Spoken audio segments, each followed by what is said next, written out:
বলুন না। হিন্দু আর মুসলমান আমাকে বলে আমি মুসলমানদের সাপোর্ট করি, হিন্দুদের নিন্দা করি। না, আমি ইসলামকে সাপোর্ট করি। কোন দাড়ি টুপি রাখা ফর্জি মানুষকে সাপোর্ট করি না। ইসলাম শান্তির বার্তা বয়ে আনে। ইসলাম কখনো ঘৃণার বার্তা দেয় না। হ্যাঁ, দাড়ি টুপি পরে টেররিস্ট পাওয়া যায়, খুনি পাওয়া যায়, মার্ডারার পাওয়া যায়, কিন্তু ওরা ইসলামের কেউ না।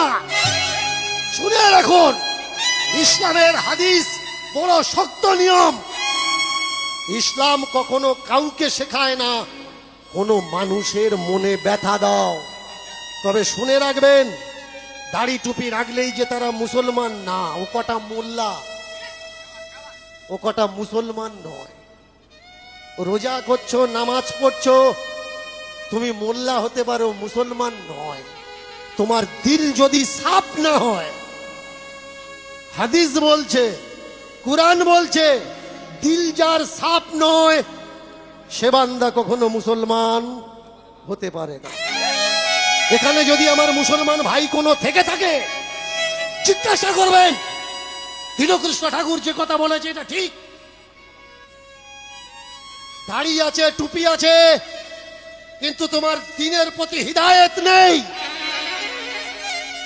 দুঃখীর দুঃখ তুমি বোঝো না।